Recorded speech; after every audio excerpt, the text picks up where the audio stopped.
This is a work of fiction. It does not glorify organized crime, violence, or criminal activity. It explores the human cost of choices and the price of breaking a code that destroys as much as it protects. It was 2 in the morning when Marcus Kane walked through the front door of his Westchester estate and saw something that stopped him cold. A woman in a cleaning uniform stood at the far end of the marble hallway, reaching up to dust the crown molding above the mahogany bookshelves. Her sleeve slid down as she stretched, and in the dim amber light from the wall sconces, he saw them. Dark bruises wrapped around her wrist in a pattern he recognized immediately. 5 points of pressure, the kind that come from fingers closing too hard, too many times. The marks were recent, purple at the center, fading to a sick yellow at the edges. He almost looked away. In his world, you learned early that seeing too much could cost you everything. But then she turned slightly, adjusting her grip on the cleaning supplies, and the light caught her face. A small scar, barely visible, sat just above her left eyebrow. A thin white line against olive skin. He knew that scar. He had been standing 3 feet away the day she got it, 28 years ago, when they were both 12 years old and the world was smaller and simpler and infinitely more brutal. Elena Russo. The name surfaced in his mind like something pulled from deep water. The girl from the Alphabet City projects. The one who disappeared without warning when they were 15. The one who had jumped a chain-link fence and bloodied her face to help a kid nobody else cared about.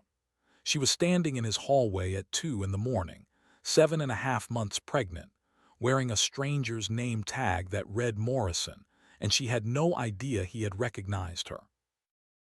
Marcus stood perfectly still. The house around him was quiet in the way that expensive houses are quiet at night, with the soft hum of climate control and the distant tick of an antique clock his interior decorator had insisted belonged in the foyer. Outside, October wind moved through the manicured hedges with a low, steady whisper. Inside, his heart hammered against his ribs with a force that felt almost violent.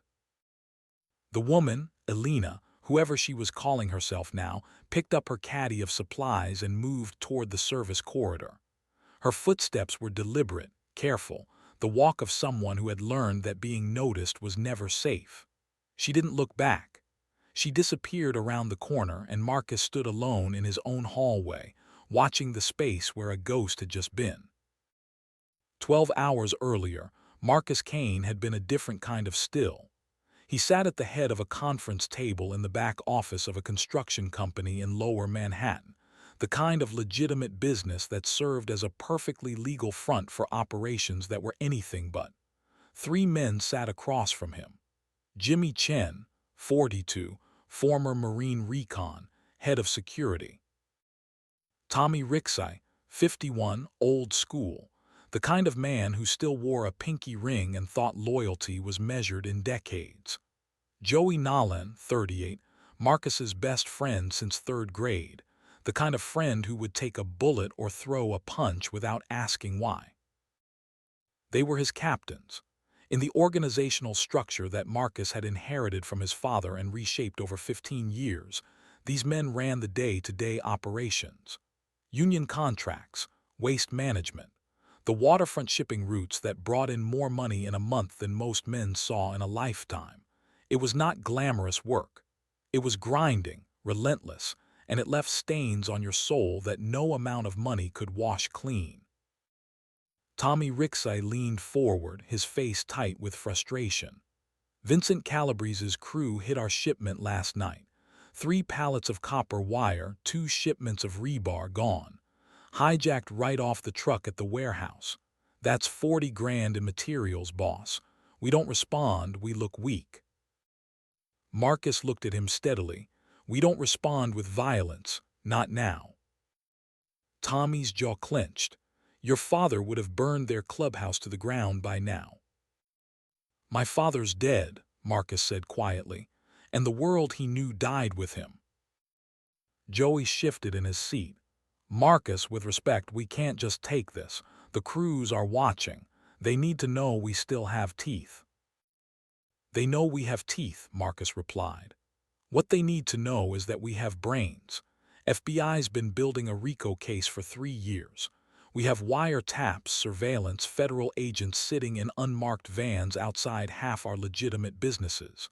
One violent incident, one body, one fire, and they trigger the indictment.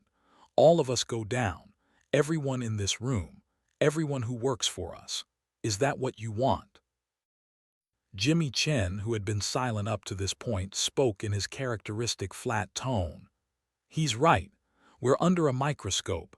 We move wrong, we don't just lose territory. We lose everything.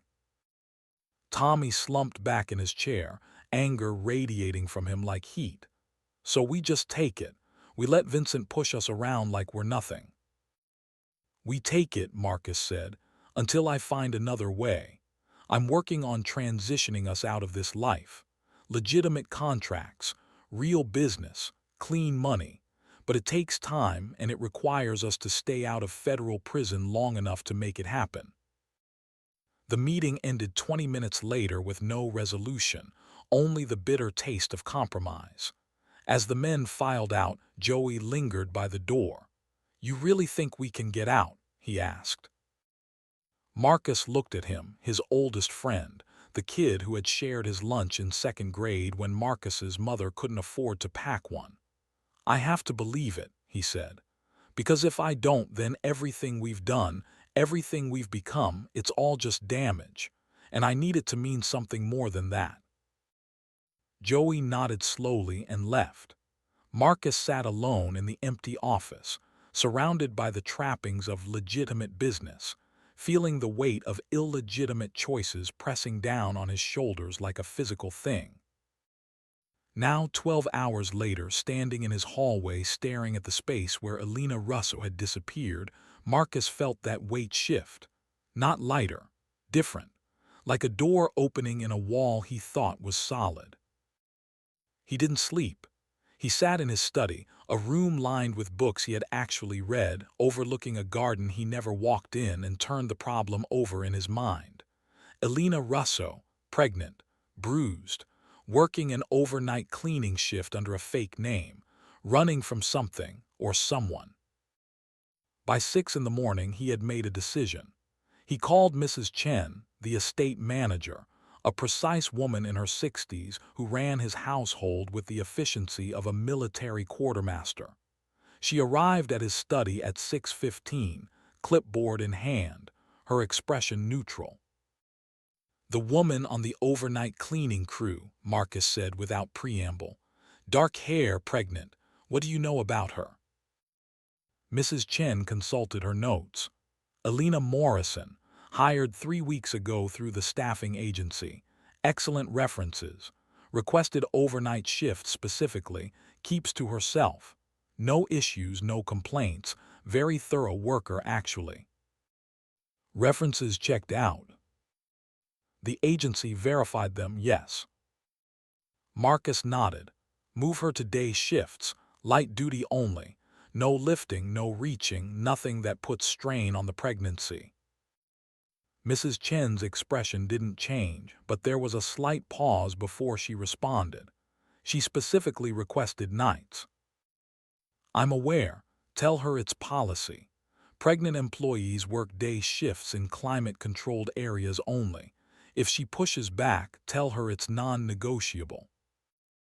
Understood. Mrs. Chen made a note on her clipboard. Anything else? Upgrade security on the east perimeter. I want cameras checked and updated. Access logs reviewed daily. And I want a report on anyone unfamiliar who approaches within a half-mile of this property. Now Mrs. Chen's eyebrows rose fractionally. Are we expecting trouble? We're always expecting trouble, Marcus said. I just want to make sure we see it coming. Over the next 3 days, Marcus watched Elena the way a hunter watches prey, except he wasn't hunting. He was trying to understand. She moved through the house like a shadow, always along the edges of rooms, always with her head slightly lowered, always aware of who was nearby. She flinched when doors closed too loudly. She startled at raised voices, even when they were coming from a television in another room. She never ate in the staff dining area. She took her meals alone in the service corridor, standing up, as if she needed to be ready to run at any moment. She wore long sleeves even when the house was warm.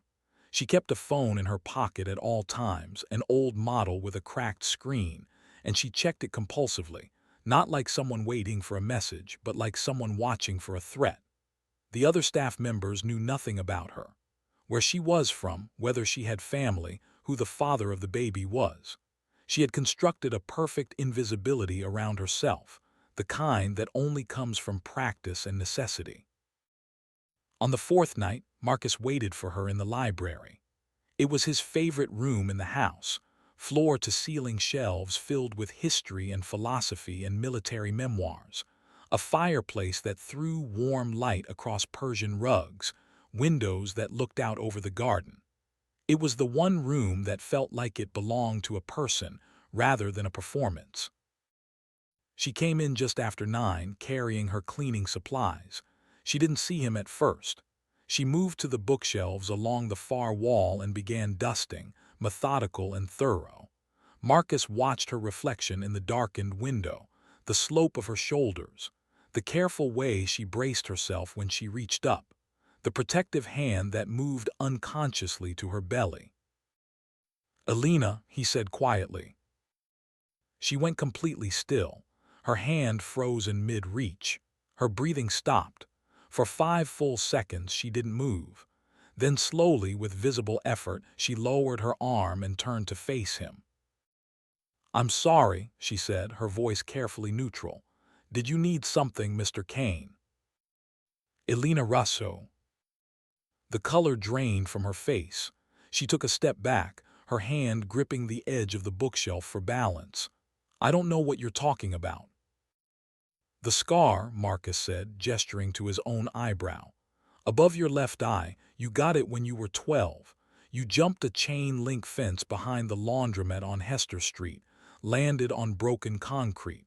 I carried you 8 blocks to the free clinic. They gave you 7 stitches. You didn't cry once." Elena stared at him, and in the firelight he could see her eyes glistening. "How did you?" "Because I was there." Marcus stood slowly, keeping his movements careful and unthreatening. "Sit down, please." "I'm working." "Sit down, Elena." She looked at him for a long moment, and in her eyes he saw fear and exhaustion and something else, something that looked almost like relief. She sat on the edge of the leather chair across from his, perched like someone ready to bolt at any second, her hands folded protectively over her belly. "How long have you known it was me?" she asked. "Since the first night I saw you. I didn't think you'd recognize me. It's been almost 30 years. 28, Marcus said, and I'd recognize you anywhere." Elena looked away, blinking rapidly. When she spoke again, her voice was barely above a whisper. "What do you want?" "I want to know why you're here. Why you're working overnight shifts under a fake name. Why you're 7.5 months pregnant and have bruises on your wrists that look like someone grabbed you hard enough to leave marks." "It's nothing," she said automatically. "I bruise easily, pregnancy thing." Marcus leaned forward. "Elena, don't." Her composure cracked, not all at once but in stages like ice breaking under pressure. Her shoulders started shaking. Her breathing became ragged, and then the words came out in a rush, tumbling over each other, the story of a woman who had been running so long she had almost forgotten how to stop. His name was Derek Hollies. They met in Pennsylvania 2 years ago. She was waitressing at a diner. He was a customer who came in every morning, ordered the same thing, always left a generous tip. He asked her out. She said yes. At first, he was perfect. Attentive, generous, patient. He remembered everything she said. He made her feel like the only person in the room. Then she got pregnant and something shifted. Small things at first. He needed to know where she was at all times, who she talked to, what she ate, what she wore. He went through her phone every night before bed, reading every text, every email, every search. He said it was because he loved her, because the world was dangerous and he needed to know she was safe. But it wasn't about safety. If she questioned him, if she looked at him wrong, if she didn't answer fast enough, he would grab her, push her into walls. Once he shoved her into a bathroom counter so hard she couldn't stand up for 10 minutes. The bruise on her hip lasted 6 weeks. The worst part, Elena said, her voice breaking, was that he always apologized. Every single time. He would cry, hold her, swear it would never happen again, promise he would get help. And she believed him. Over and over she believed him, because the alternative was admitting that the man whose child she was carrying was not going to change. 5 months ago she left. She waited until he went to work, took one bag and drove for 9 hours straight. She ended up in New York because it was big enough to disappear in. She changed her name, used only cash, destroyed her old phone, got a burner. She found a room at a shelter, then a cleaning agency that paid cash and didn't ask too many questions. "Does he know where you are?" Marcus asked. Elena was quiet for a long time. The fire crackled softly in the grate. Outside, the wind had picked up, rattling the windows. "Derek doesn't let things go," she whispered finally. "He told me once if I ever left he'd find me. No matter how long it took. He said it was a promise." Marcus nodded slowly. "Okay." "Okay what?" "Okay, I heard you." Elena looked at him with confusion and fear competing on her face. "Marcus, you can't get involved. You don't understand what he's like." "I understand exactly what he's like." Marcus stood and moved to the window, looking out at the dark garden. "And I'm already involved. You're in my house. That makes it my responsibility." "I'll leave," Elena said, starting to stand. "I'll go tonight. I shouldn't have stayed this long anyway." "You're not leaving." Marcus turned back to her. "You're moving into the guest suite on the 2nd floor. Private room, your own bathroom, overlooks the garden. You're going to keep working if you want to, but light duty only. And you're going to see a real doctor. Prenatal care, blood work, ultrasound, everything." "I can't pay for that." "I'm not asking you to pay. I'm telling you it's happening." Elena shook her head. Why are you doing this?" Marcus looked at her, this woman who had once been a girl who jumped fences for kids nobody else cared about. "Because you jumped that fence," he said simply. "When we were 12, Eddie Costello's gang had stolen my backpack. It had $80 in it, my mom's grocery money for the week. They threw it over the fence into the construction site just to be cruel, and you climbed over after it. You didn't ask if I deserved it. You didn't calculate whether it was worth the risk. You just did it. Because somebody had to." "That was different. We were kids." "It was exactly the same," Marcus said. "Someone needed help. You helped. That doesn't come with an expiration date." Elena stared at him and tears started running down her face, silent and steady. She wiped them away with the back of her hand, angry at herself for crying. "I don't want to be saved."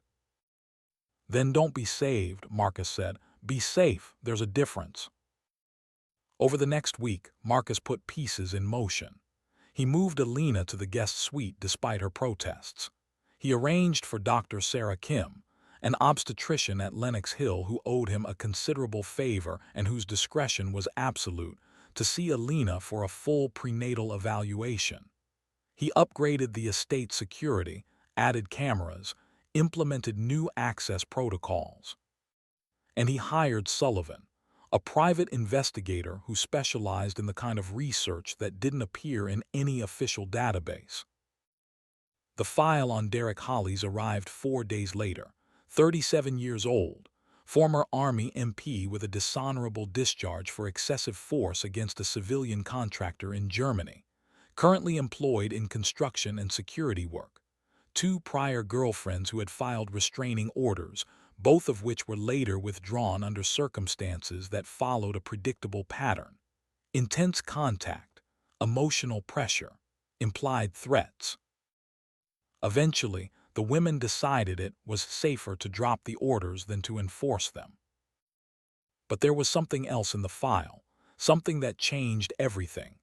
Derek Hollies' current employer was listed as Calabrese Construction, Vincent Calabrese's front company. Vincent, who had been trying to take Marcus's waterfront territory for 5 years. Vincent, who saw Marcus's attempt to go legitimate as weakness. Vincent, who believed in leverage more than violence because leverage lasted longer. And Derek Hollies had called Vincent Calabrese 3 days ago. The call lasted 7 minutes. The conversation, captured on a wiretap the FBI had running as part of their RICO investigation, included Derek mentioning that he had tracked his girlfriend to New York, that she was working at an estate in Westchester, and that the estate belonged to Marcus Kane. Marcus sat in his office, the file spread out in front of him, and felt the world shift beneath his feet. This was no longer just about protecting Elena from an abusive ex-boyfriend. This was about Vincent Calabrese discovering that Marcus was sheltering someone Derek Hollies wanted back. This was about leverage. This was about a rival crime boss who had just been handed the perfect pressure point. He called an emergency meeting with his captains. They gathered in his office at 10 at night and Marcus laid out the situation in clinical detail. Elena, Derek, Vincent, the connection. Tommy Rixey was the first to speak. So Vincent knows she's here. That means he's going to use her against you. Boss, with respect, she's a liability. Send her somewhere else. Somewhere Vincent can't reach. No, Marcus said flatly. Joey leaned forward. Marcus, think about this. You start a war over a woman who's not even part of the organization. The feds will use it to trigger their RICO case. Everything we've built, everything your father built, it goes down. I'm not starting a war, Marcus said. I'm protecting someone who needs protection. That's not negotiable. Jimmy Chen, always the quietest and most pragmatic, spoke carefully. Then we need to be smart about this. Vincent's not going to move directly. He'll wait, build pressure, see what you do. We have time to prepare. Prepare how? Tommy demanded. By making sure he knows the cost of coming after her is higher than the value of the territory he wants, Jimmy said. We make this personal, not worth his investment. Marcus looked at his 3 captains, these men who had followed him for years, who had stood beside him through gang wars and federal investigations, and the slow grinding process of trying to become something other than what their fathers had been. I need you to trust me, he said. I know this looks like weakness. I know it looks like I'm risking everything for one person. But she's not just one person. She's the person who believed in me before I had any reason to deserve it. And if I abandon her now, then everything I've been trying to build, all this talk about going legitimate, about being better than what we were, it's all just words. This is where it matters. There was a long silence. Then Joey spoke, his voice rough with emotion. Your call, boss, we're with you. That night Marcus told Elena the truth.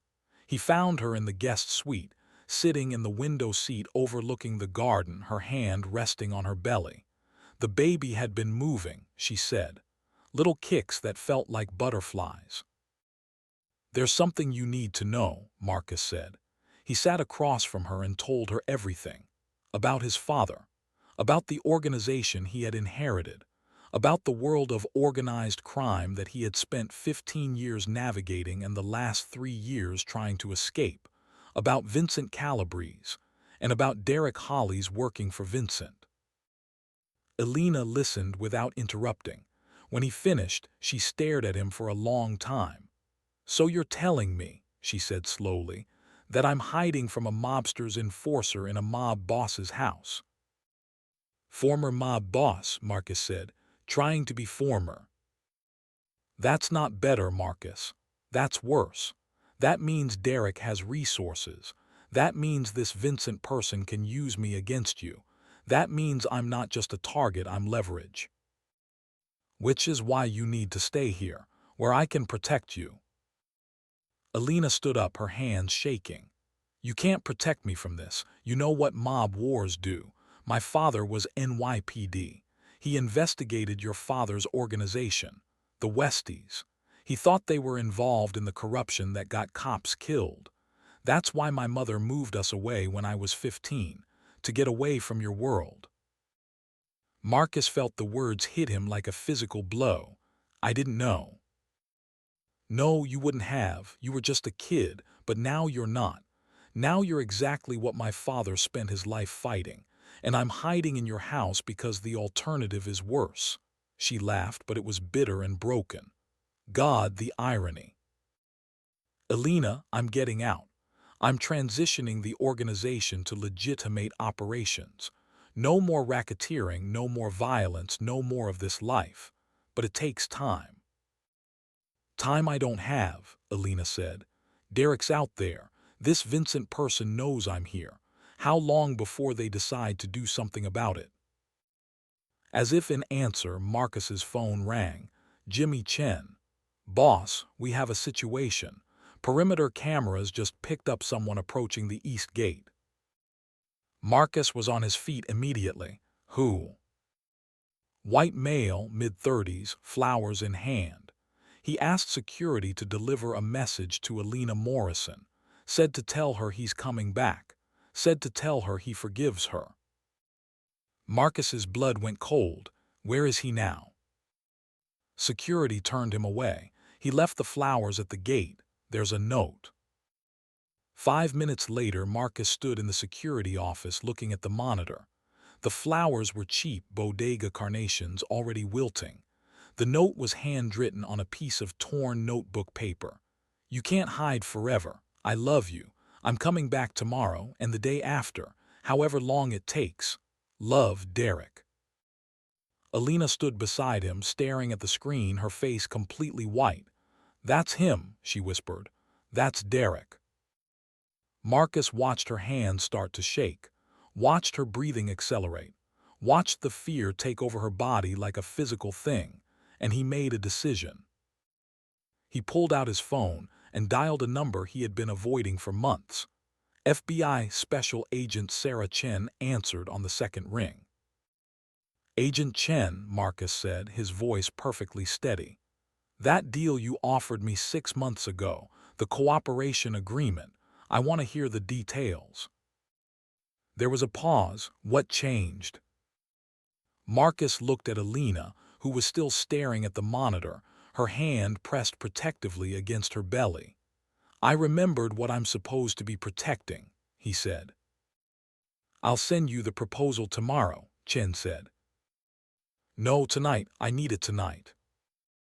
Another pause. This is about the woman, isn't it? The one Derek Hollies is looking for.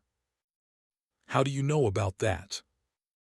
We've had wiretaps on Vincent Calabrese for 3 years, Kane. We heard the call. We know Derek works for him. We know she's in your house. And we've been waiting to see what you'd do about it. Marcus closed his eyes. The FBI knew. Vincent knew.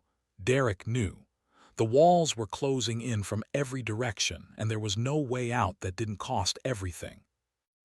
Send the proposal, he said again.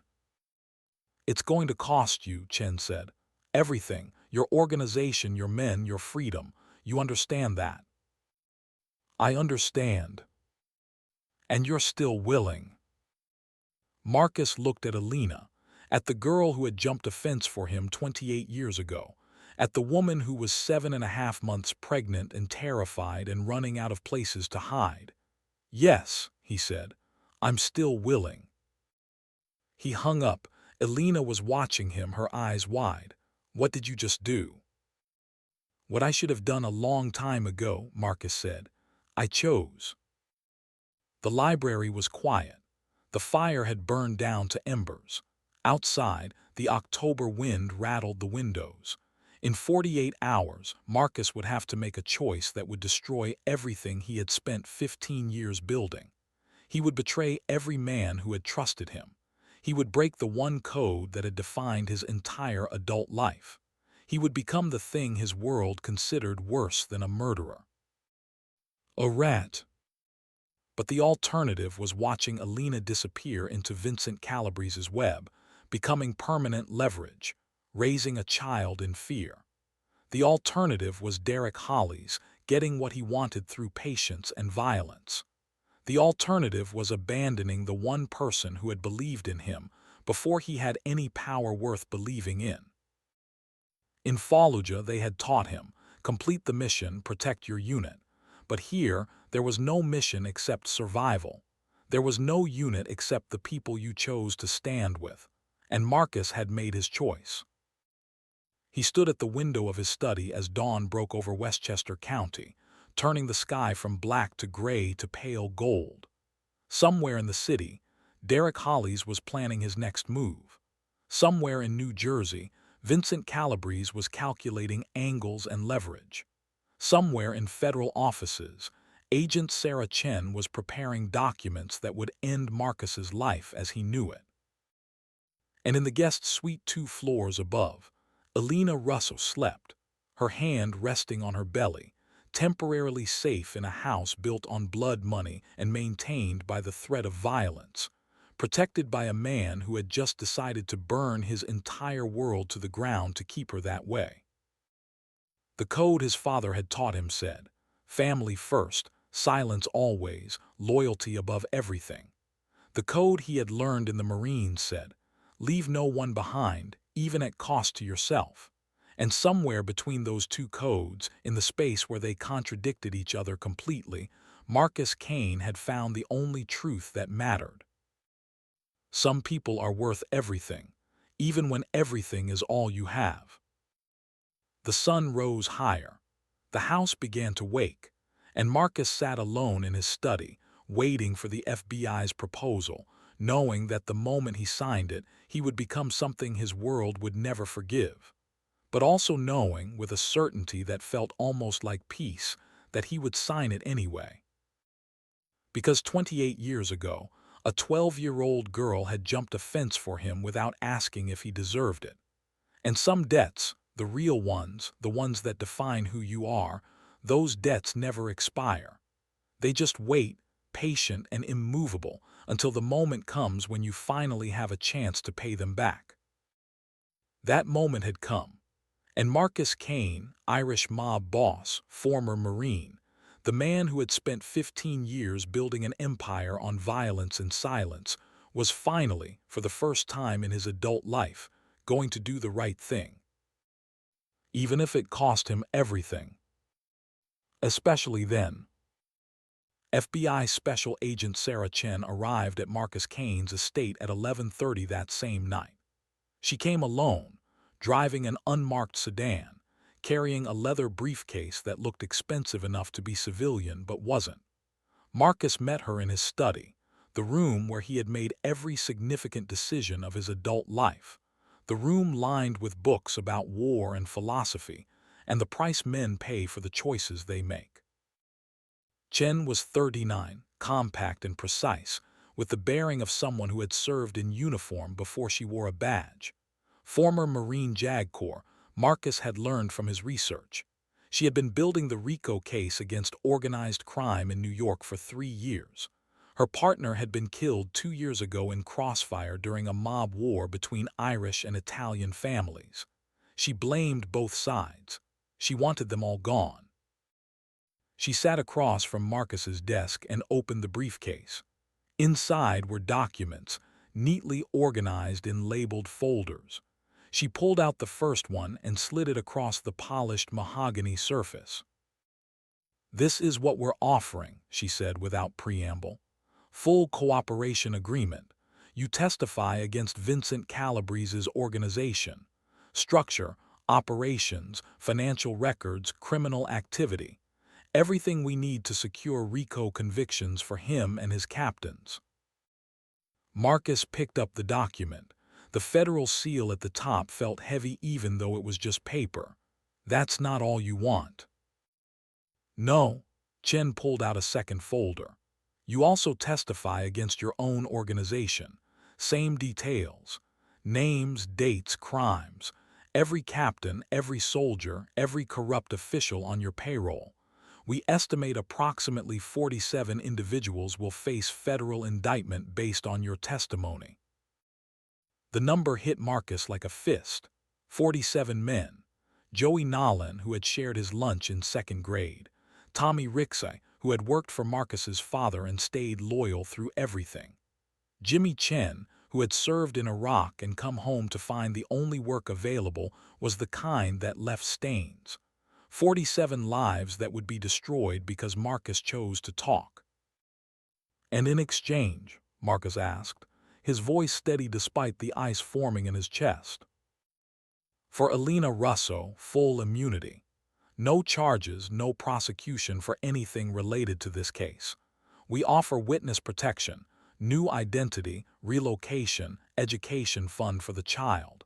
She can refuse the protection, keep her name, but the immunity stands regardless. And for me. Chen pulled out a third document. 12 to 15 years federal prison, medium security, not minimum. Lewisburg Federal Correctional Institution. You'll be eligible for parole after 8 years, but parole isn't guaranteed. It depends on your cooperation, your behavior, and whether we need you for additional testimony in related cases. Marcus looked at the numbers, 12 to 15 years. He was 42 now. He would be 54 at minimum when he walked out. Maybe 57. Maybe 60 if things went badly. Half his 50s gone. All of his prime years spent in a cell. Without this deal, Chen continued, we have enough to prosecute you under RICO statutes. Life sentence, no parole, you die in prison. With this deal you have a chance at a future. A small one, but a chance. What about Derek Hollies? State charges for domestic violence, stalking, and assault. If Elena testifies, which she will, he's looking at 8 to 10 years in state prison. Separate from your case, but we'll coordinate to make sure he goes away. Marcus set the documents down carefully. You understand what you're asking me to do. I'm asking you to stop being a criminal and start being the Marine you used to be. Chen leaned forward slightly. I looked at your service record, Kane, Force Recon, 3 tour, Iraq, Afghanistan, decorated. You led men through Fallujah in 04. You know what it means to make hard choices.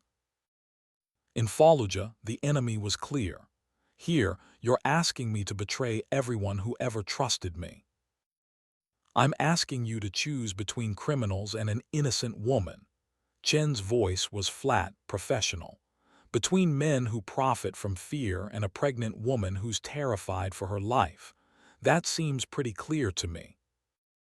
Marcus thought about Elena, sitting 2 floors above him, probably unable to sleep, one hand resting protectively on her belly. He thought about Joey's wife, who would lose her husband to federal prison. About Tommy's grandchildren, who would grow up with their grandfather behind bars. About Jimmy, who had already served his country and would now serve time because Marcus couldn't find another way. I need to think about this, Marcus said. You have 48 hours, Chen replied. After that, we move forward with or without you. And if Derek Hollies or Vincent Calabrese make a move on Elena in the meantime, that's on you. She stood, collected her documents except for one copy of the agreement, and left. Marcus sat alone in his study, the weight of 47 lives pressing down on his shoulders like something physical and crushing. The next morning, Marcus woke before dawn with the decision half formed in his mind. He would take the deal. He would betray everyone. He would become the thing his world hated most. Because the alternative was watching Elena become permanent leverage, raising a child in fear or worse. He went upstairs to tell her, to explain what he was about to do and why. The guest suite door was open. The bed was made with military precision, corners tight, no wrinkles. On the pillow sat a single piece of paper, torn from a notebook. Marcus picked it up with hands that had suddenly gone numb. Elena's handwriting, neat and small, filled half the page. Marcus, I heard you on the phone last night. I heard enough to understand what you're planning. I can't let you do this. I won't be the reason you destroy yourself and everyone who depends on you. You saved me once by being there when I needed someone to believe in. Save me again by letting me go. I'll be okay. I've survived this long. I can keep surviving. Don't throw away your life for mine. It's not worth it. Take care of yourself. You're one of the good ones. Elena. Marcus read the note 3 times. Each time the words hit harder. She was gone. 7.5 months pregnant, alone in November cold, with Derek Holly's and Vincent Calabrese's people searching for her. And she had walked away to protect him. He was moving before he finished the thought.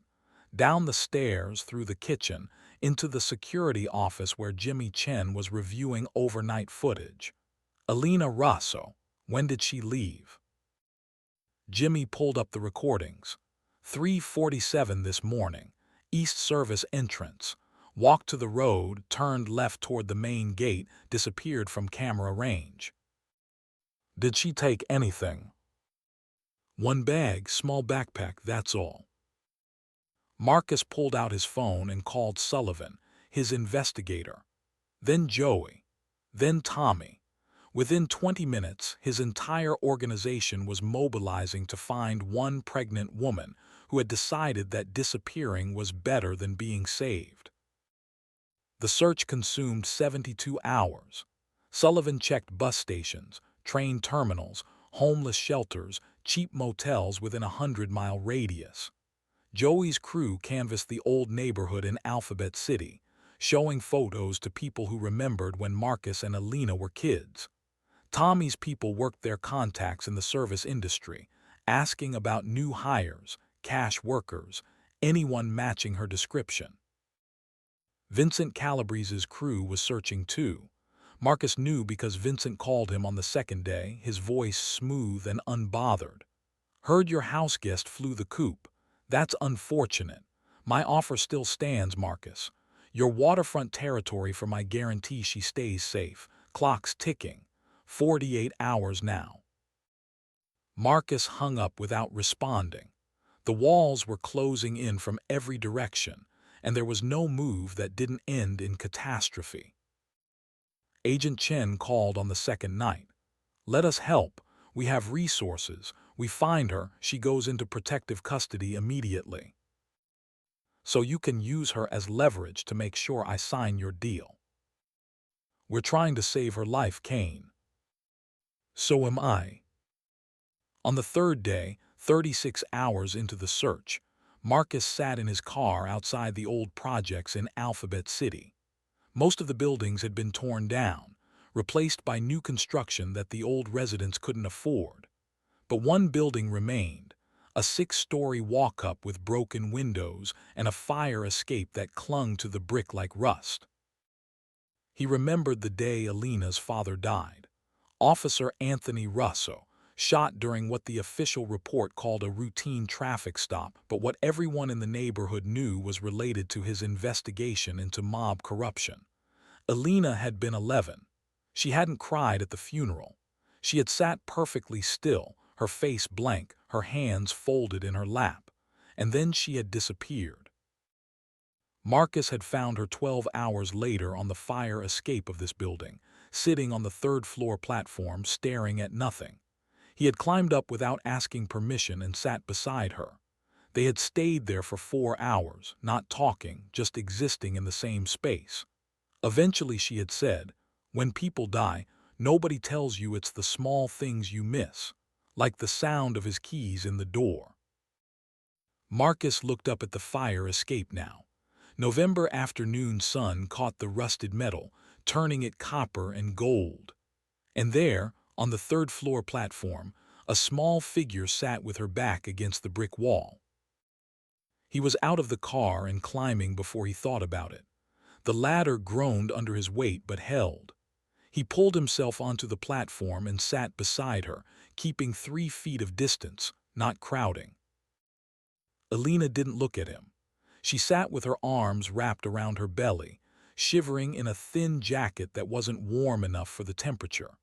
Her face was pale, exhausted, the kind of exhaustion that came from running for so long your body forgot how to rest. They sat in silence for 5 minutes. 10. The city noise rose around them, traffic and voices and the endless hum of millions of lives intersecting. Finally, Marcus spoke. "You were here the day your father died, sat here for 12 hours. I brought you a blanket and a Gatorade from the bodega. You didn't drink it." Elena's voice was barely audible. "I remember. You said something that day. You said, when people die, nobody tells you it's the small things you miss, like the sound of his keys in the door." I was 11. I didn't know what I was saying. "You knew exactly." More silence. The wind picked up, rattling a loose piece of metal somewhere above them. Elena pulled her jacket tighter. "I can't let you take that FBI deal," she said finally. "It's not your choice. It's my life, that makes it my choice. Your life is in danger, that makes it mine." Elena turned to face him and her eyes were fierce despite the fear. "You sound like Derek, that's what he always said.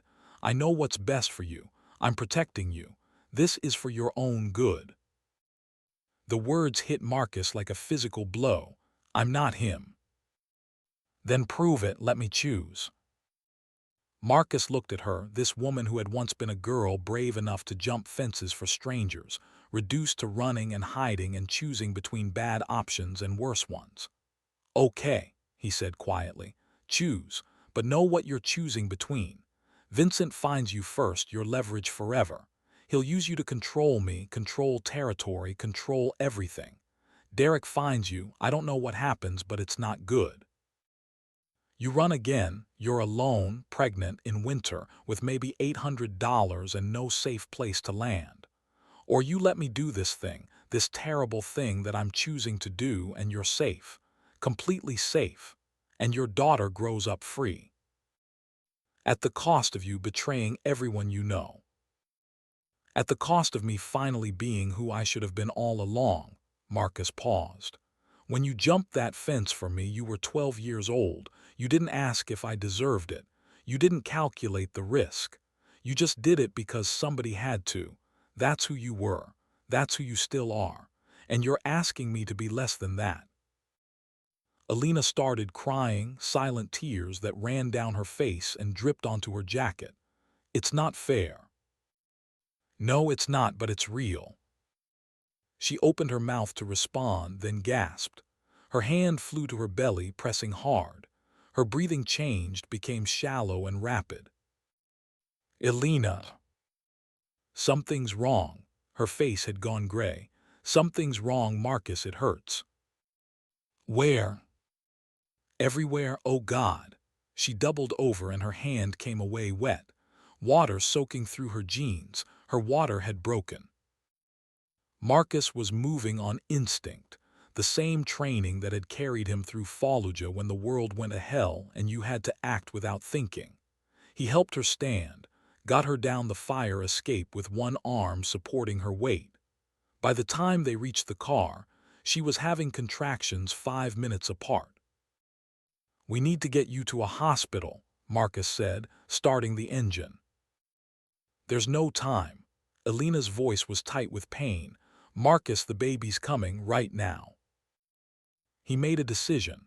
Not the hospital, which was 30 minutes through traffic. Not his estate, which was 40 minutes and Derek knew the location. The FBI field office, 10 minutes from Alphabet City. They had medical facilities, secure rooms, and the moment Elena crossed that threshold, she was in federal custody. Untouchable. He drove like he was back in Iraq, navigating around obstacles, taking corners hard but controlled. Elena gripped the door handle with one hand and his arm with the other, her fingernails digging in hard enough to draw blood through his shirt. The contractions were 4 minutes apart now. 3.5. "Marcus," her voice was breaking, "I'm scared." I know, we're almost there, hold on. He called Agent Chen on speaker.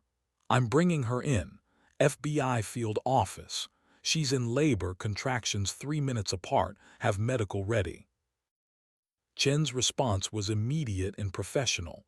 We'll have paramedics standing by. How far out? 5 minutes. Drive safe, Kane, we've got her. They pulled up to the federal building at exactly 7:22 in the morning. Paramedics met them at the entrance with a wheelchair. Elena was rushed inside while Marcus stood in the parking garage, his hands shaking, his shirt soaked with sweat despite the November cold. Agent Chen appeared beside him. She's in good hands, best medical team in the city, but we need to talk. Not now. Yes, now, Chen's voice was firm. You brought her here, that means you're taking the deal. I need you to sign the cooperation agreement before she gives birth. Legal reasons, timing matters. Marcus looked at her, this federal agent who represented everything his world stood against. She's in labor. I know, but if you want her protected, if you want immunity for her to be ironclad, you sign now. Once the baby's born, everything gets complicated. Family law, custody, a dozen legal threads that can be pulled. Sign now and she's untouchable. Wait, and I can't guarantee that. Marcus followed her to an interrogation room. White walls, metal table, 2 chairs, a camera in the corner recording everything. Chen laid out the documents, already prepared, already notarized in advance. She handed him a pen. Last chance to walk away, she said. Marcus thought about Elena, 2 floors above, bringing a child into the world with no one beside her but strangers. He thought about Joey and Tommy and Jimmy and 44 other men whose lives he was about to destroy. He thought about his father who had died believing the code was everything. Silence. Loyalty. Never cooperate. Never talk. He picked up the pen and signed his name. For the next 3 hours, Marcus sat in that interrogation room and told Agent Chen everything. The structure of his organization, who reported to whom, which operations generated which revenue, the union officials on his payroll, the cops who looked the other way, the legitimate businesses that laundered money, the violence, explicit and implied, that kept the machine running.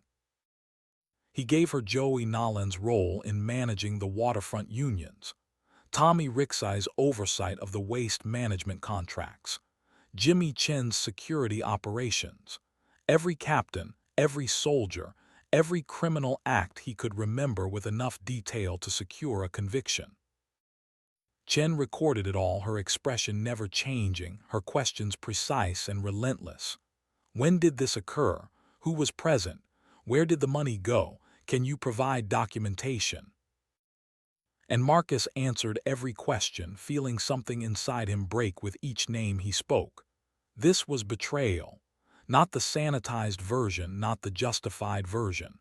Real betrayal. Men who had trusted him, stood beside him, bled with him, going to federal prison because he chose to talk. Upstairs in the medical unit, Elena Russo's daughter entered the world at 7:22 in the evening. 5 pounds, 7 ounces. The paramedic who delivered her said the baby came out crying, a thin, sharp sound that filled the room. Elena wept, her whole body shaking, and the baby was placed on her chest, tiny and red and perfect.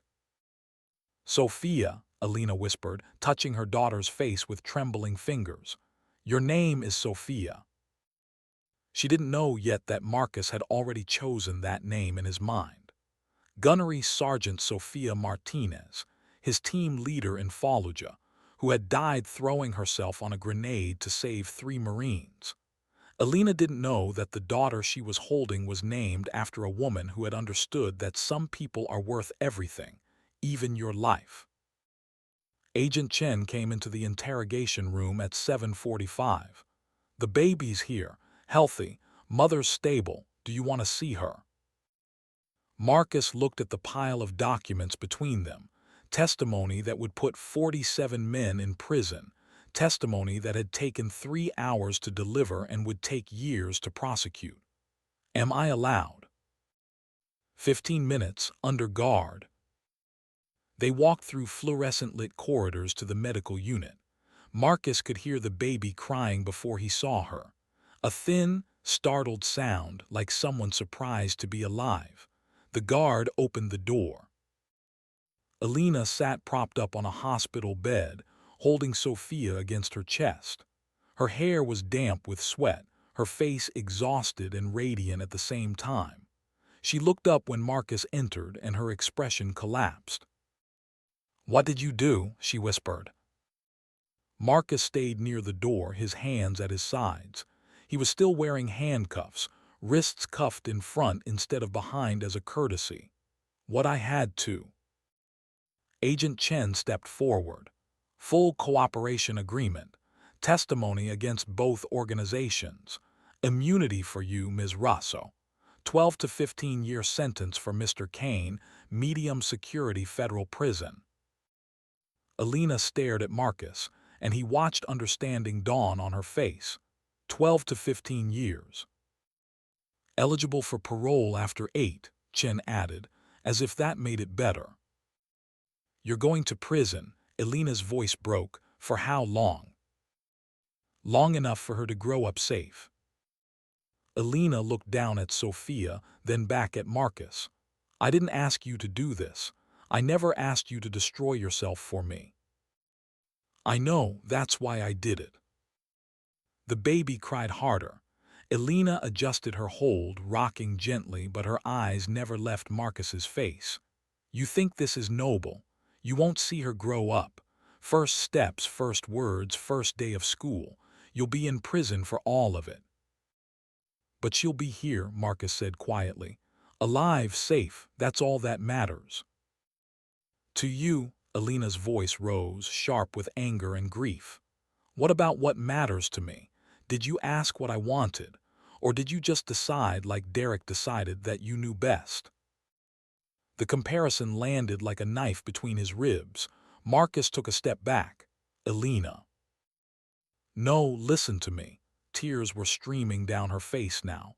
"Derek made every choice for me. What I wore, who I saw, where I went, said it was because he loved me, because he wanted to protect me.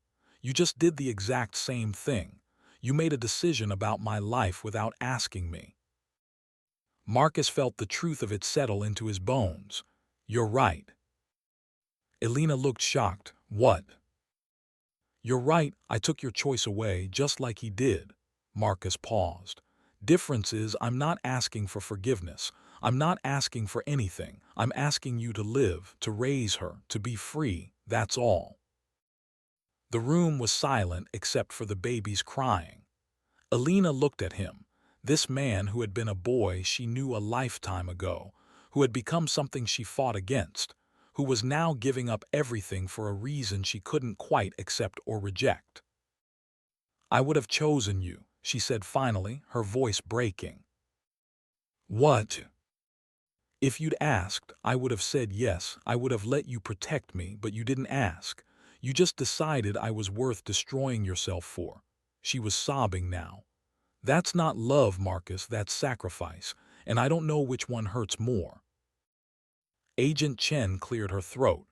"We need to move forward with processing. Mr. Kane, you'll be transferred to federal holding tomorrow pending sentencing.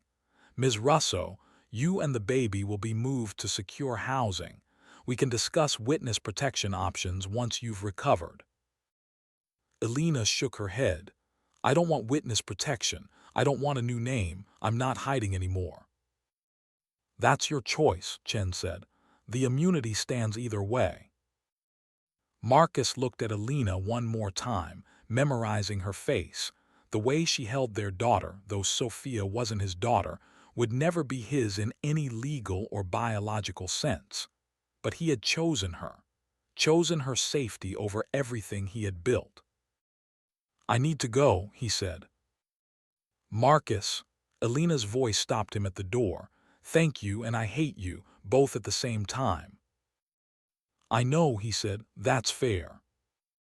The arrests happened over the next 72 hours, coordinated raids at dawn, FBI agents in tactical gear breaking down doors across 3 boroughs. Vincent Calabrese was taken at his restaurant in Newark, calm and controlled, saying nothing as they read him his rights. Derek Hollies fought back when they came for him at a construction site in Brooklyn, assaulting 2 agents before they subdued him. The assault added 5 years to his sentence. Joey Nolan was arrested at his home. His wife screamed at the agents, at Marcus's name, at the injustice of it all. Joey just looked at the camera they pointed at him and said quietly, "Tell Marcus I hope it was worth it." Tommy Rixey was arrested while visiting his grandson's school play. Jimmy Chen was arrested at Marcus's estate, where he had returned to collect his personal items. He didn't resist. He just nodded once, as if he had been expecting it. 47 men total, indicted within a week based on Marcus Kane's testimony. The news coverage was extensive. The Irish mob boss who turned state's witness. The unprecedented cooperation. The federal prosecutor calling it the most significant organized crime prosecution in New York in 20 years. Marcus was processed through federal holding, transferred to Lewisburg Federal Correctional Institution pending sentencing. The judge scheduled the hearing for 3 weeks out, enough time for the media coverage to die down, enough time for the prosecutors to prepare their statements about cooperation and rehabilitation. The hearing lasted 45 minutes. Marcus stood before the judge in a gray suit, his hands cuffed, and listened to the charges: racketeering, conspiracy, wire fraud, money laundering, extortion, a litany of crimes that spanned 15 years. His attorney spoke about cooperation, about the value of his testimony, about his military service and his attempt to transition the organization to legitimate operations. The prosecutor spoke about the damage caused, the communities harmed, the violence implied if not always executed. The judge, a woman in her 60s with steel-gray hair and eyes that had seen everything, looked at Marcus without sympathy or contempt, just assessment. "Mr. Kane," she said, "your cooperation is noted. It does not erase your crimes. It merely acknowledges that you chose accountability over silence. That choice has value, but it does not grant you absolution. This court sentences you to 13 years in federal prison, medium security, with eligibility for parole after 8 years. Parole is not guaranteed. It will depend on your conduct, your continued cooperation, and the needs of ongoing prosecutions." 13 years. Marcus had expected 12 to 15. 13 was in the middle, not the best outcome, not the worst. Just the weight of what he had done translated into time. He was transported that afternoon. Prison van, handcuffs and leg shackles, 2 other prisoners who recognized him immediately. "That's the boss who turned rat," one of them said, not quite under his breath. Marcus said nothing. He sat in silence as the van pulled away from the courthouse, watching the city recede through the reinforced window. The buildings getting smaller, the people becoming invisible, the life he had known dissolving into distance and regret. At Lewisburg, they processed him like any other inmate. Strip search, medical exam, fingerprints, photograph. Issued prison uniform, bedding, basic supplies. Assigned to cell block D, medium security, general population. No protective custody. That was his choice. If he hid, he admitted he was afraid. And he wasn't afraid, not of what they would do to him. He was afraid of what he had become. The guard who walked him to his cell was young, maybe 25, with the flat professional affect of someone trained not to care. "You're gonna have a rough time in here," the guard said conversationally. "Cooperating witness in an organized crime case. That makes you what they call a rat. Rats don't do well in general population."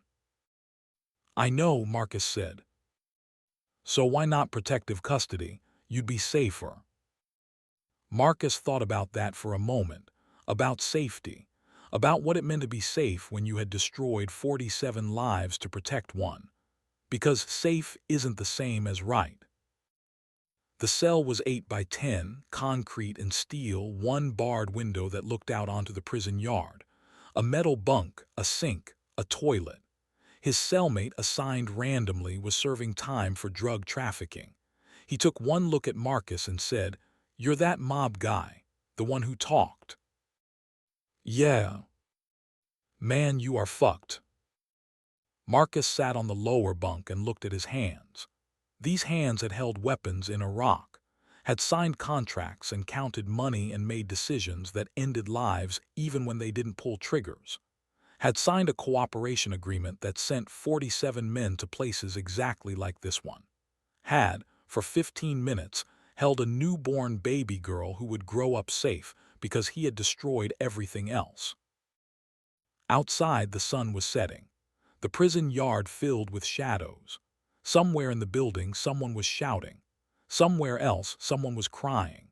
And Marcus Kane sat in his cell on the first night of 13 years and thought about a 12-year-old girl jumping a fence, bloodying her face, getting 7 stitches, and never once asking if he deserved the help. Some debts take 28 years to pay back. Some debts cost everything you have. And some debts, the real ones, the ones that define who you are beneath the power and the money and the reputation, those debts are the only things worth paying at all. Marcus lay down on the thin mattress and closed his eyes. Tomorrow would bring consequences he couldn't predict. Violence, probably. Isolation, certainly. The slow grinding process of learning to live in a cage while the world outside moved on without him.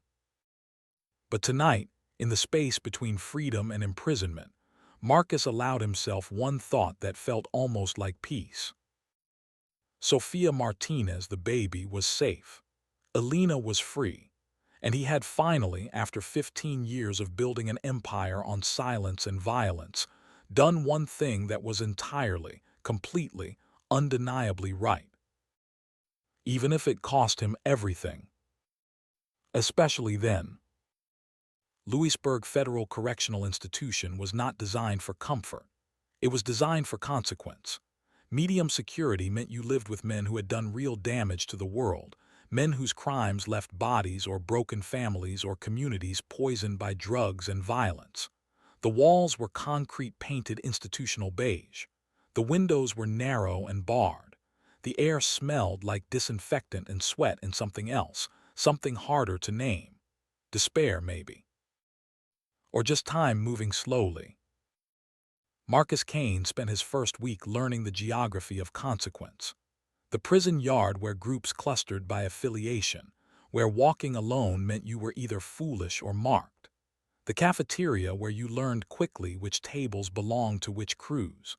The cell blocks where sound traveled in strange ways, voices echoing off concrete until you couldn't tell if someone was shouting in rage or fear or just trying to be heard. He learned other things too.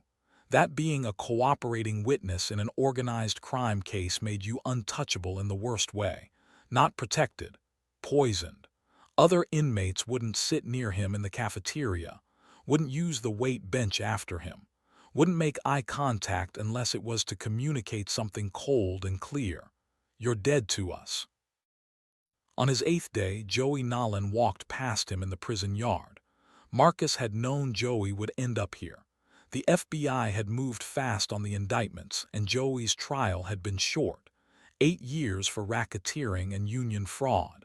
He had 4 more months before his wife divorced him and took their daughter to Florida. He didn't know that yet, but he would. Marcus stood as Joey approached, hope and dread mixing in his chest. Joey. Joey's eyes swept over him like he was furniture, something inanimate and forgettable. He didn't slow down, didn't acknowledge the sound of his name, just kept walking, and the message was clear. You're dead to me. That night Marcus found his cell ransacked. Nothing valuable taken because he had nothing valuable. But his books were torn, pages scattered across the floor. His photographs, the few he was allowed to keep, were defaced.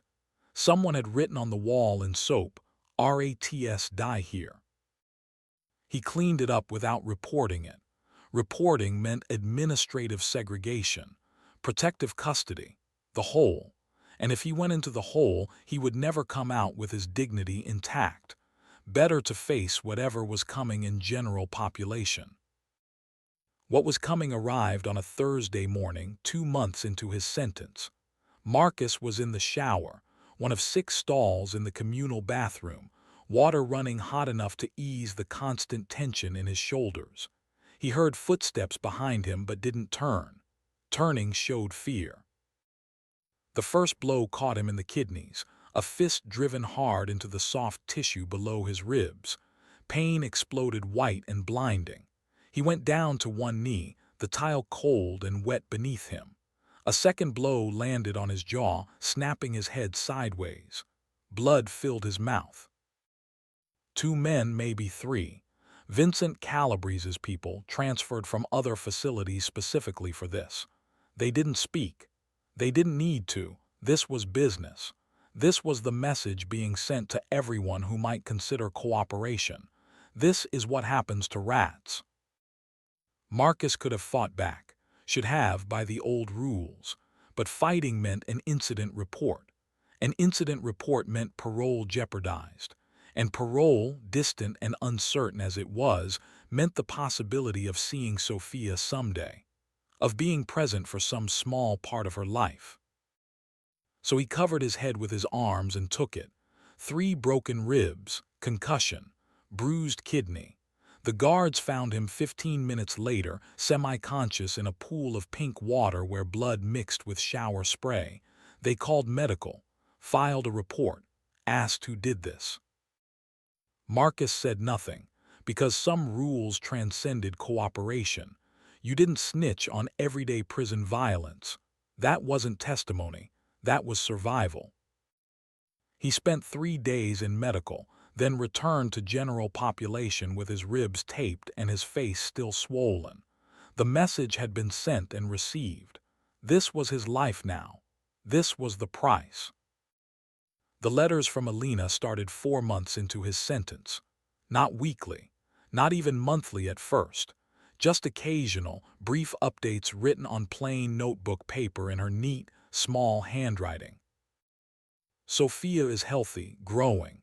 She has your eyes, I think, though maybe I'm imagining it. I got a job doing bookkeeping for a small accounting firm. It's honest work. I'm saving for community college. I don't know what to say to you. I'm not angry anymore. I'm just tired. Take care of yourself. Elena. Marcus read each letter dozens of times, memorizing the curves of her handwriting, the way she signed her name with a simple E when she was being brief. He wrote back every week. Updates on the prison education program he had enrolled in. Questions about Sophia, careful and restrained. Never asking for forgiveness. Never asking her to wait or to think of him as anything other than what he was.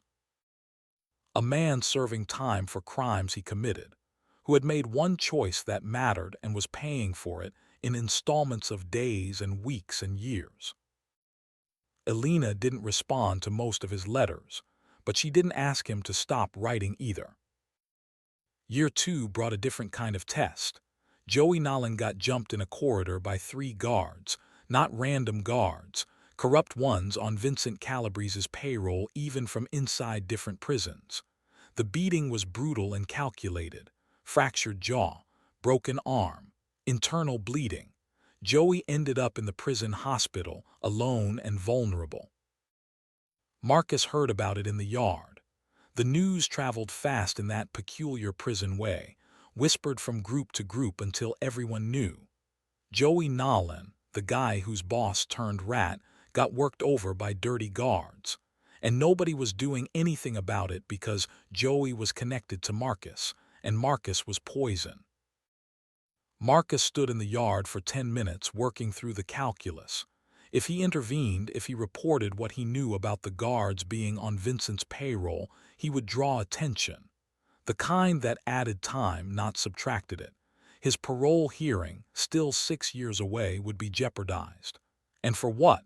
For a man who wouldn't even look at him. But the other calculation was simpler and harder.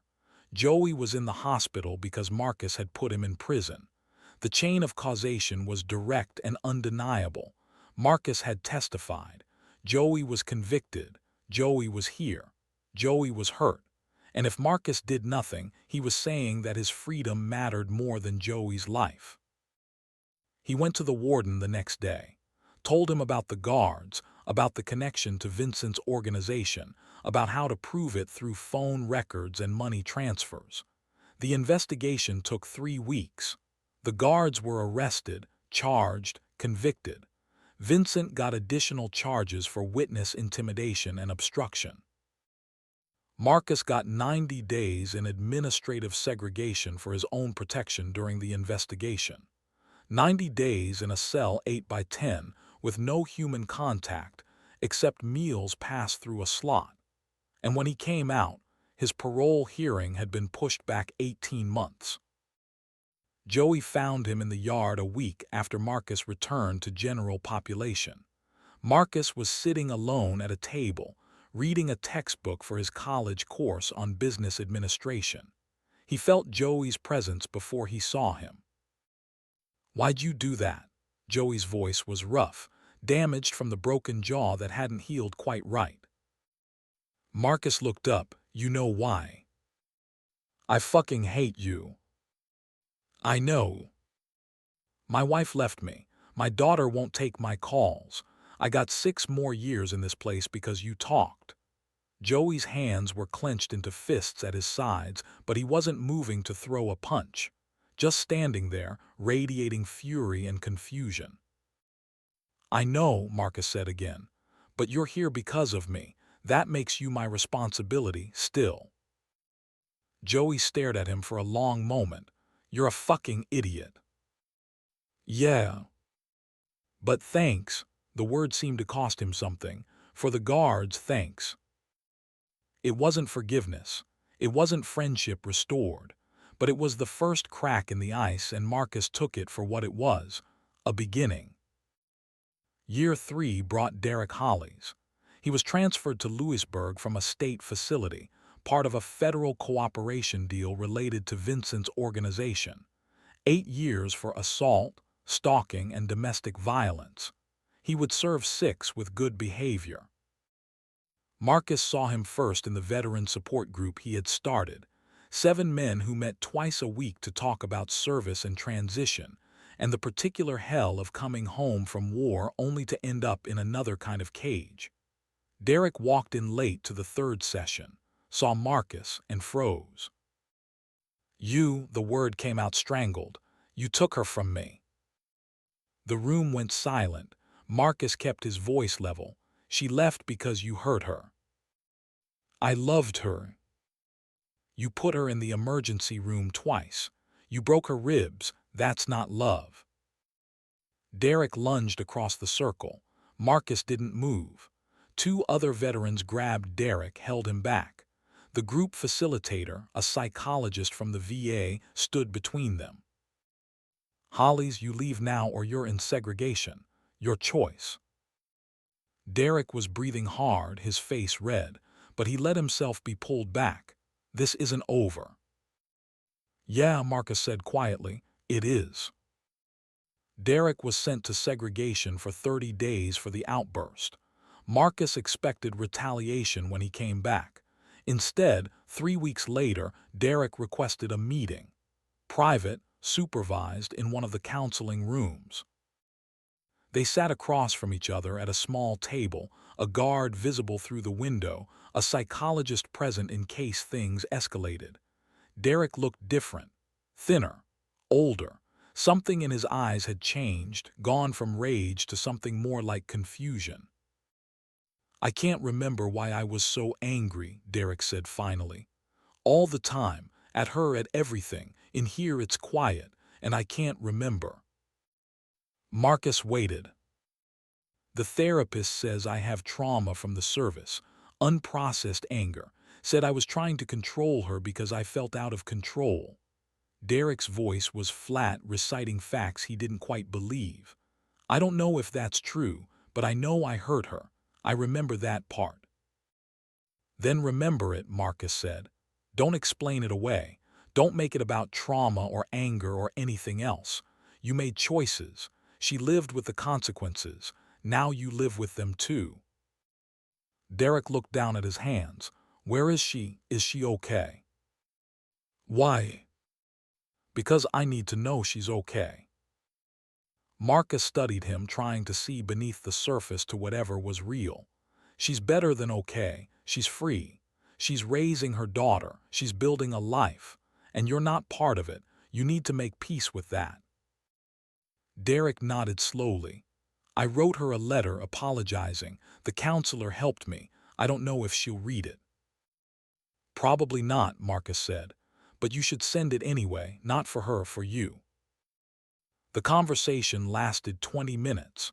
When it ended, Derek requested transfer to the mental health unit for intensive treatment. He would spend the rest of his sentence there, working through whatever broken thing inside him had turned love into violence. Marcus never learned if Elena read the letter. He never asked. Year 5 brought the letter from Vincent Calabrese. It came through the prison mail system, carefully worded to avoid triggering censorship, but the meaning was clear.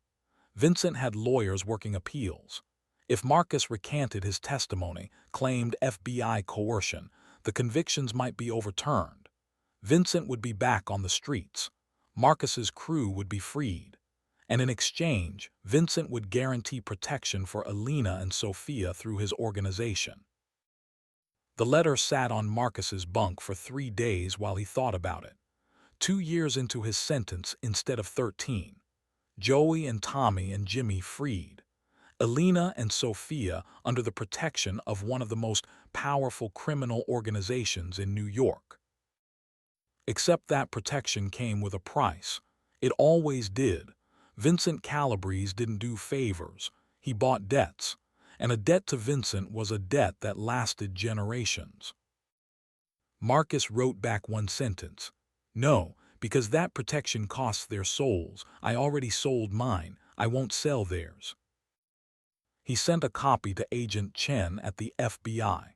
Vincent got additional federal charges for witness intimidation. His sentence went from 25 years to 32. And Vincent's associates inside put a $50,000 bounty on Marcus Kane's head. $50,000 to whoever killed the rat. Payment guaranteed through Vincent's outside network. The attack came 6 weeks later in the prison yard. Marcus was walking the perimeter, his daily routine, when he saw it happening.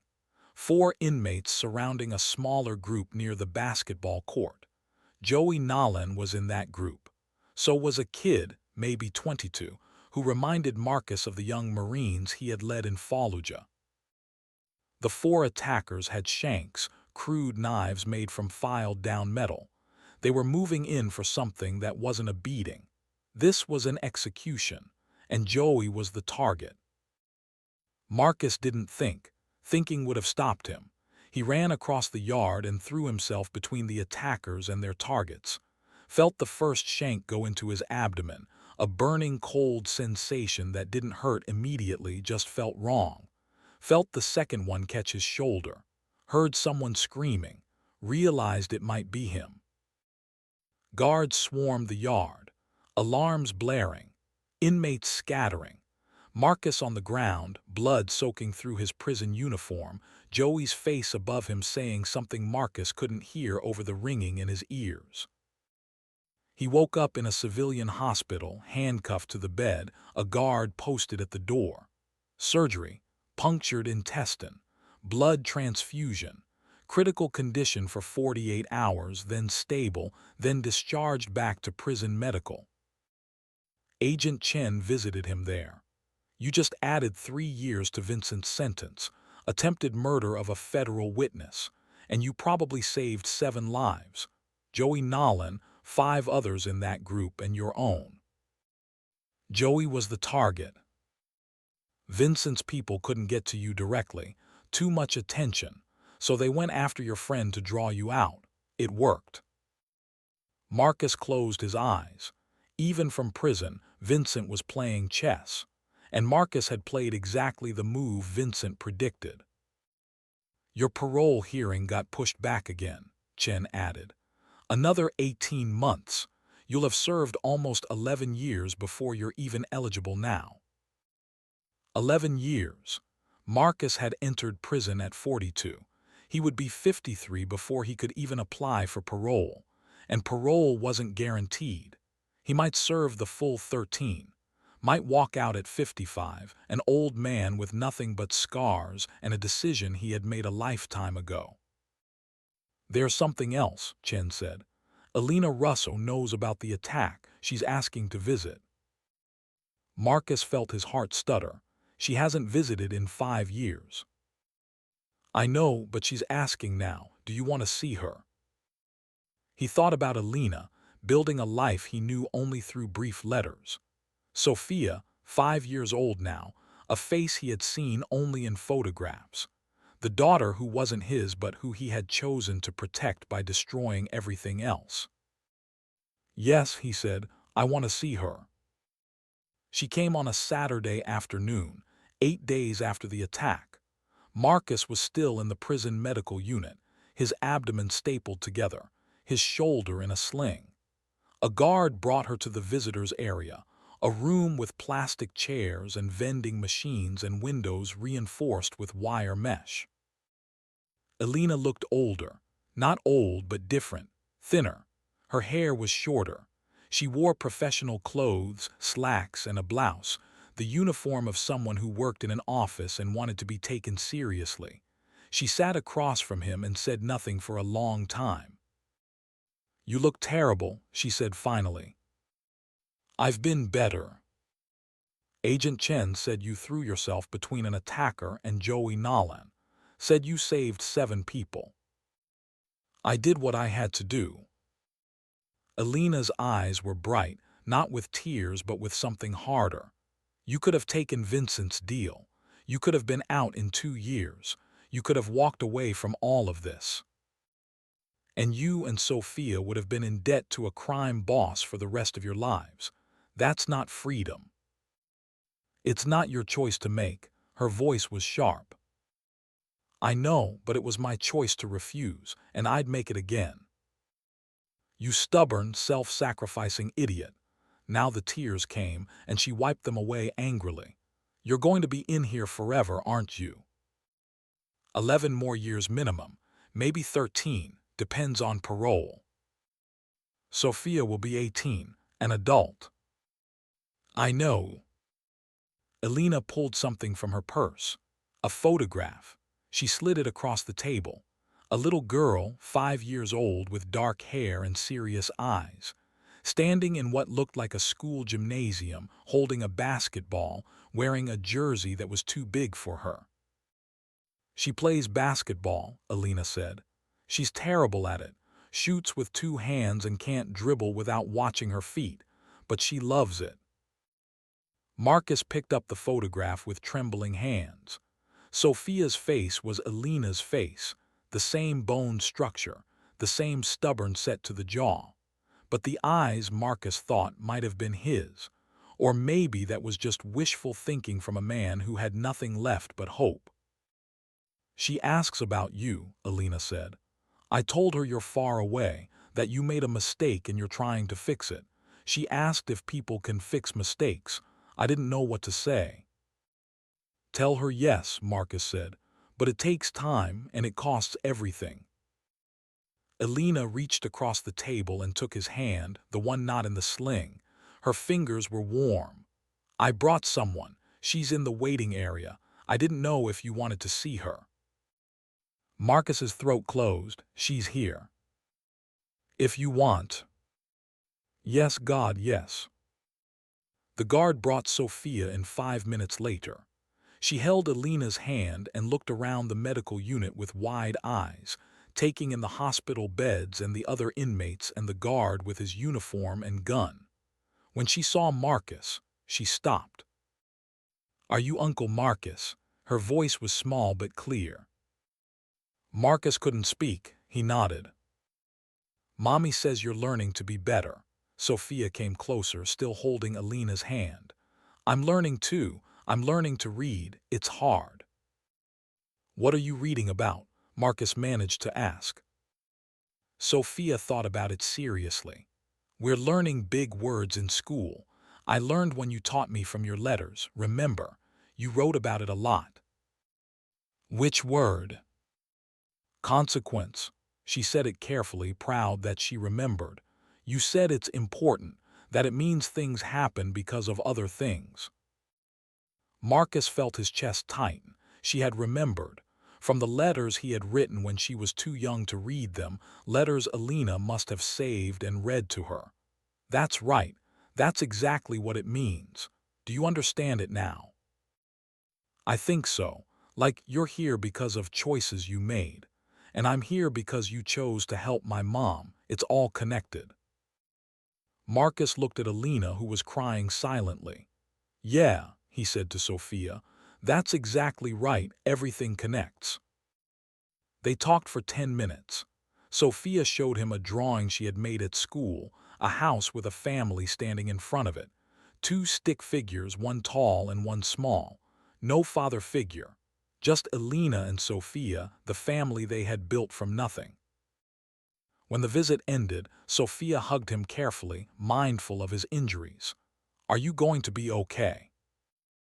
I'm going to try, Marcus said. That's what Mommy says too. That trying is the important part. After they left, Marcus sat alone in the medical unit and looked at the drawing Sophia had given him. A house, a family, a life built in the absence of everything he had been. And he understood then, with a clarity that hurt worse than the stab wounds, that this was the cost. Not the prison time, not the violence, not even the loneliness. The cost was knowing that the person you saved had built a beautiful life, and you would never be part of it. The cost was being Uncle Marcus, a name invoked in brief visits and photographs, while Elena raised their daughter alone and strong and free. The cost was loving someone enough to disappear from their life, so they could live it fully. Years 6 through 13 were a blur of repetition. Marcus earned his bachelor's degree in business administration through the prison education program. He taught other inmates to read, to fill out job applications, to prepare for life after release. He ran the veteran support group, which grew from 7 men to 23. He wrote letters to Elena every week and received responses every month, brief updates on Sophia's life. Basketball games and science fairs, and school plays he would never attend. Joey Nolan spoke to him now. Not friendship exactly, but respect. They ate lunch together sometimes, talked about the old neighborhood, avoided discussing the choices that had landed them both here. The parole hearing came in year 11. Marcus sat before a board of 3 people and answered their questions. Had he been rehabilitated? Did he understand the harm he had caused? What were his plans for reintegration? He told them the truth, that he understood he had run a criminal organization, that he had profited from fear and violence, that his cooperation didn't erase those crimes, only acknowledged them, that he wanted to work in construction, help other ex-cons find employment, live quietly. The board denied parole. More testimony needed in ongoing cases. Reassess in 2 years. Year 13, Marcus turned 55. His hair had gone gray. His body carried scars from the stabbing and smaller injuries accumulated over a decade in medium security prison. He had read 643 books, written 512 letters to Elena, received 137 responses. Seen Sophia 9 times in supervised visits, watching her grow from a 5-year-old who couldn't dribble a basketball to a 13-year-old, who asked hard questions about justice and consequence, and whether people could really change. The second parole hearing went differently.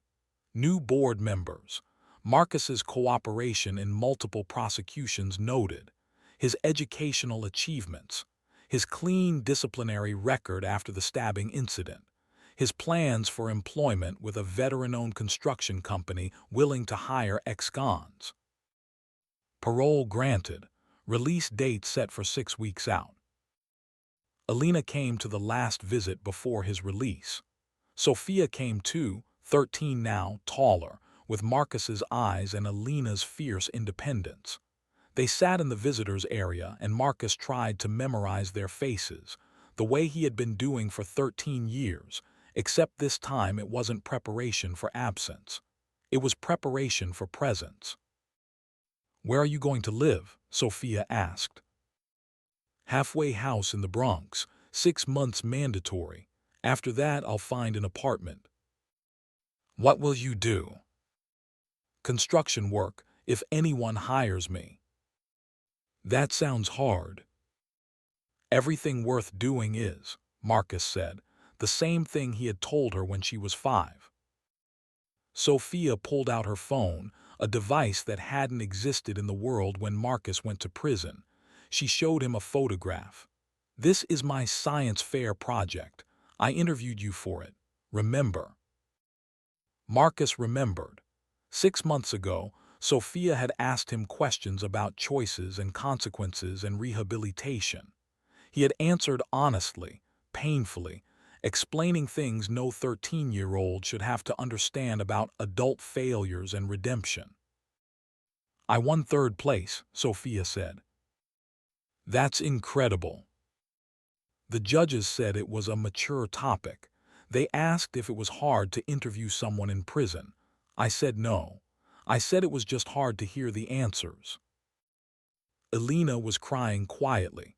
Marcus reached across the table and took her hand, and this time she held on. "I have a basketball game next week," Sophia said. "Tuesday at 6. I know you probably can't come because of the halfway house rules and stuff, but Mom said I should invite you anyway." Marcus looked at Elena. She nodded. "I'd like that very much," Marcus said. Release day came on a Thursday morning in October, 13 years and 2 months after he had entered Lewisburg Federal Correctional Institution. They gave him his possessions in a clear plastic bag, wallet with an expired driver's license, wedding ring from his father that he had never worn, $43 in cash. He signed forms, received papers documenting his parole conditions, and walked through the final security checkpoint into the parking lot. Elena and Sophia were waiting by a car he didn't recognize.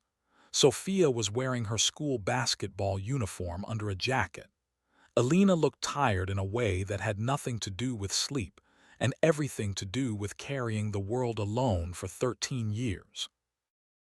Marcus walked toward them, and it felt like moving through water, every step requiring more effort than it should. This was not a reunion in the way movies portrayed reunions. There was no running embrace, no orchestral swell, just 3 people who had survived 13 years of absence learning how to occupy the same physical space again. Sophia waved awkwardly. Elena smiled, but it was complicated, carrying weight Marcus couldn't fully read. He reached them and stopped, uncertain. "Hey," Sophia said. "Hey," Marcus replied. They drove in near silence. Sophia sat in the back, occasionally checking her phone. Elena drove with both hands on the wheel, eyes on the road.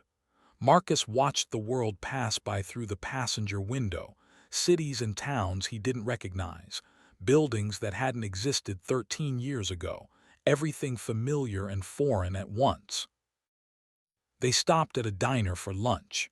Sophia ordered a burger and barely looked up from her phone. Elena ordered coffee and picked at a salad. Marcus ordered the same thing he had ordered the last time he ate in a restaurant before prison, a lifetime ago, and found he couldn't remember what that had been. The conversation was stilted. Sophia asked about the halfway house. Marcus asked about school. Elena asked about his construction job prospects. They were circling each other, polite and careful, like strangers trying not to intrude. As they were leaving, Sophia put her phone in her pocket and looked at Marcus directly. "Are you really coming to my game? If you want me there. I kind of suck at basketball. I don't care. Okay, it's at 6, Tuesday. I'll text Mom the address." In the parking lot, saying goodbye, Sophia surprised him by initiating a hug. Quick and awkward, the embrace of a teenager who wasn't quite sure how physical affection worked with adults she barely knew. Then she got in the car. Elena lingered. "This is going to be strange for a while." "I know. She's been asking questions. About you, about us, about what happened. I answer as honestly as I can. I wouldn't expect anything else." Elena looked at him, really looked at him for the first time since his release. "You look old." "I am old." 55 isn't old. It is when you spent 13 years aging at double speed. Marcus paused. "You look good, strong." "I had to be." She got into the car, then rolled down the window. "Tuesday at 6, don't be late." She acts like she doesn't care, but she does. They drove away. Marcus stood in the diner parking lot. A 55-year-old man with $43 and nowhere to go except a halfway house in the Bronx, where 17 other ex-cons were learning to be civilians again. The basketball game was exactly what Sophia had promised. She was terrible. She dribbled while watching her feet. She shot with 2 hands. She traveled on nearly every possession. Her team lost by 23 points. Marcus sat in the back row of the small gymnasium, wearing clothes from Goodwill that fit poorly. He watched Sophia run up and down the court with absolute commitment despite her lack of skill. Watched Elena sitting with other parents, cheering at appropriate moments, recording video on her phone. Watched a life he had paid for but never lived. After the game in the parking lot, Sophia asked what he thought. "You need to practice your layups," Marcus said, "and stop watching the ball when you dribble." "I know, coach says the same thing." "Then he's right." Sophia grinned. "Maybe you could help me practice sometime, if you're not busy." Marcus looked at Elena, who nodded. "I'd like that." 6 months later, Marcus moved out of the halfway house and into a studio apartment in the Bronx. It was small and cheap, and the neighbors were loud, but it was his. He had a job with a veteran-owned construction company that specialized in hiring ex-cons. $18 an hour, manual labor, honest work. He attended Sophia's basketball games when he could. Helped her with homework on Sunday afternoons at Elena's house, a small 2-bedroom she had bought with a mortgage that took half her salary. He taught Sophia math the way he had learned it as a kid, counting change at the bodega, calculating percentages for tips, making numbers real instead of abstract. The relationship was still complicated, still careful. Marcus was not Sophia's father and never would be. He was Uncle Marcus, a friend of the family, someone who was there but not central, and that was okay, more than okay. It was what he had earned through 13 years of absence. On Memorial Day, 14 months after his release, Marcus visited Long Island National Cemetery. He brought flowers to Gunnery Sergeant Sophia Martinez's grave, the woman his namesake had been named after without knowing it. The woman who had taught him that some people are worth everything, even your life. He sat on a bench near the grave and watched the wind move through the trees. Other families were there, bringing flowers to soldiers and sailors and Marines who had given everything. The weight of it pressed against him, the knowledge that he had survived when so many hadn't, that his survival had been purchased through choices that destroyed some lives to save others. He heard footsteps on the gravel path behind him, turned to see Elena and Sophia walking toward him, both carrying flowers. They looked as surprised to see him as he was to see them. "We didn't know you came here," Elena said. Every year. Sophia looked at the headstone. Who is she? She was my team leader in Fallujah, Gunny Martinez. She died saving 3 Marines in an ambush. That's where my name comes from. Sophia's voice was quiet. Your mother named you Sophia because it means wisdom. I thought of Gunny Martinez when I heard the name. Both are true. They stood together in silence. Then Elena said, my father's grave is in Section 14. Officer Anthony Russo. We visit every Memorial Day. I know, Marcus said. I've visited him too, sometimes, to apologize for what my world did to his. Elena's expression softened. You never knew him. No, but he raised you. That tells me everything I need to know about the man he was. They walked together to Anthony Russo's grave, this police officer who had died investigating corruption that connected to Marcus's father's organization. Sophia placed flowers on the grave and read the inscription aloud. Died in service. Elena stood with one hand on her daughter's shoulder. Marcus stayed back, respectful of the distance. This was their ritual, not his, but then Sophia turned to him. Tell me about your tattoos. Marcus looked down at his forearms, the memorial sleeve he had gotten in prison, 7 names of fallen Marines, coordinates of the ambush that killed Gunny Martinez, the insignia of Force Recon. These are people who gave everything so others could live. I wear their names to remember that some debts never get paid, you just carry them forward. That's sad. No, it's an honor. They walked back toward the parking lot together. Sophia between Elena and Marcus, her hands in her pockets, asking questions about the Marines and Iraq and what it was like to carry that kind of weight. Marcus answered honestly, the way he always did with her, treating her like someone capable of understanding hard truths. At the parking lot, Sophia said, "Can we get ice cream? Uncle Marcus hasn't had good ice cream in like 14 years. Elena laughed, the first real laugh Marcus had heard from her in longer than he could remember. At a cemetery, really. He deserves ice cream. They went to a small shop near the cemetery. Sophia ordered chocolate with sprinkles. Elena ordered vanilla. Marcus ordered the same thing his mother used to buy him when they could afford it, strawberry with no toppings, and the taste of it brought back memories so sharp they hurt. They sat at a small table outside, eating ice cream in the late afternoon sun. Sophia told a story about her science teacher. Elena complained about her boss. Marcus listened and contributed when appropriate and felt, for the first time in 13 years, like he was present in a moment instead of watching it from behind glass. On the drive home, Sophia fell asleep in the back seat. Elena drove with the radio low, classic rock that had been popular when she and Marcus were young. At a red light, she looked over at him. "Are you okay?" she asked. "I don't know, maybe, sometimes." "That's honest. It's all I have." The light changed. Elena drove. "She likes you, Sophia. She doesn't say it, but she does." "I like her too. She's remarkable." "She is, and she got that way without you." Elena's voice wasn't cruel, just factual. "I don't say that to hurt you. I say it so you know. She's strong because she had to be, not because you sacrificed for her."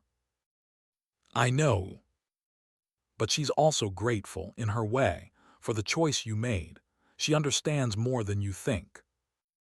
Marcus looked out the window at the passing city, this place that had been home and prison and battlefield all at once. "Do you understand?" Elena was quiet for a long time. "I understand you did what you thought was right. I understand it cost you everything. I understand that doesn't make it noble or stupid, just what it was, a choice, and we're all living with it." "Fair enough." She dropped him at his apartment building. Sophia woke up enough to wave goodbye. Elena promised to text him about the next basketball game. Marcus climbed the stairs to his studio apartment, this small space that held everything he owned in the world. A bed, a table, a chair, some books, a photograph of Sophia in her basketball uniform that Elena had given him. He sat in the chair and looked at the photograph and thought about consequences. About the 47 men whose lives he had destroyed to save two. About Joey Nolan, who worked construction now too, who had coffee with Marcus once a month and never mentioned forgiveness but didn't need to. About 13 years in a cage and the freedom that came after, smaller and quieter than he had imagined but real. Redemption, Marcus understood now, was not a destination. It was not something you achieved and then possessed. It was a daily practice of living with what you had done and choosing, every morning, to be worth the price you paid. Some days he succeeded, some days he failed, but every Sunday he showed up at Elena's house and helped Sophia with homework.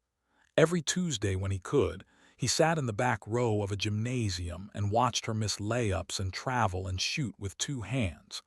Every Memorial Day, he brought flowers to graves of people who had given more than he ever would. And slowly, in increments too small to measure, the weight of what he carried became not lighter but more familiar. The burden of knowing you saved one person by betraying 47 others. The knowledge that some choices have no right answer, only the answer you can live with. Marcus Kane was 56 years old. He had been a Marine, a crime boss, a federal informant, and a convicted felon. He was now a construction worker who lived alone and helped a 13-year-old girl practice basketball and tried, every day, to be worth the price of the choice he had made. It wasn't redemption, not yet, maybe not ever. But it was something, and after 13 years of nothing but consequence, something was enough.